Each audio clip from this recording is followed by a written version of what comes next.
ভীষ্ম আৰু শুকুনি পুৰণি শত্ৰু নতুন বন্ধু।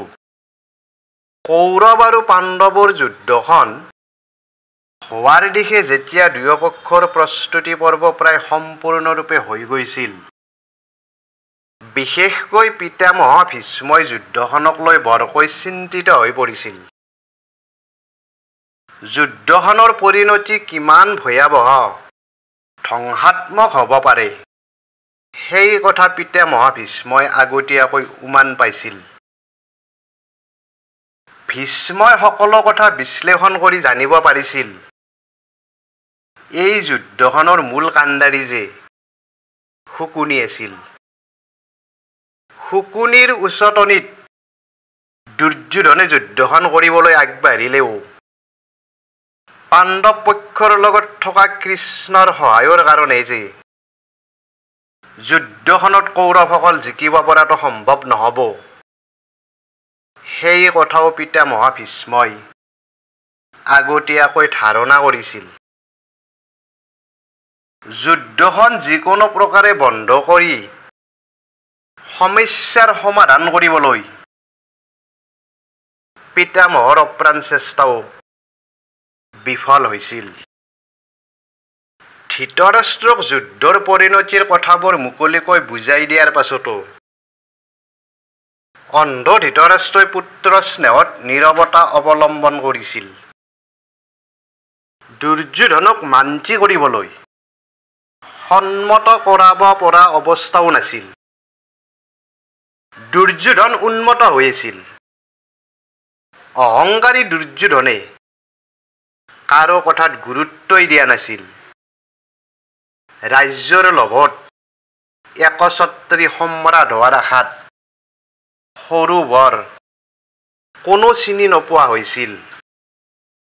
কথাবোৰ চিন্তা কৰি এদিন পিতামহ ভীষ্মই শুকুনিক লগ কৰি কৌৰৱ পাণ্ডৱৰ হ'ব লগা যুদ্ধখন বন্ধ কৰিবলৈ শুকুনিক পৰামৰ্শ আগবঢ়ালে।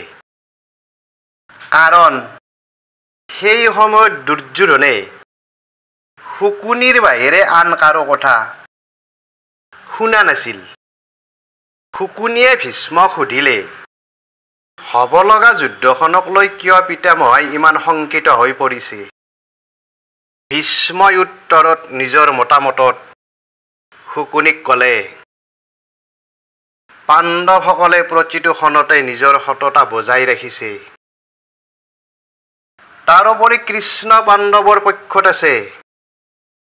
গতিকে সংখ্যাত বেছি থাকিলেও এই যুদ্ধত কৌৰৱৰ জয়ৰ আশা কম। শুকুনিয়ে হাঁহি মাৰি ভীষ্মক ক'লে, যুদ্ধ নকৰাকৈ যি লোকে পৰাজয় স্বীকাৰ কৰে, সেই লোক কি ধৰণৰ যোদ্ধা হ'ব পাৰে? তেনে ব্যক্তি পুৰুষৰ শাৰীত নপৰে। শুকুনিয়ে এটা বিকৃত হাঁহি মাৰি ক'লে, মোৰ 100 ভাগিনৰ ভিতৰত দুৰ্যোধন ডাঙৰ ভাগিন। ভাগিনহঁতৰ কাৰণে মই সকলো কৰিবলৈ প্ৰস্তুত। কাৰণ মই দুৰ্যোধনহঁতৰ মোমাইক। আৰু শুনক পিতামহ, এই সময়ত আপোনাৰ মুখত এনে কথা কৈ দুৰ্যোধনৰ মনোবল হ্ৰাস নকৰিব। আপোনাৰ এনে কথা দুৰ্যোধনে শুনিলে আপোনাকো বেয়া ব্যৱহাৰ কৰিব।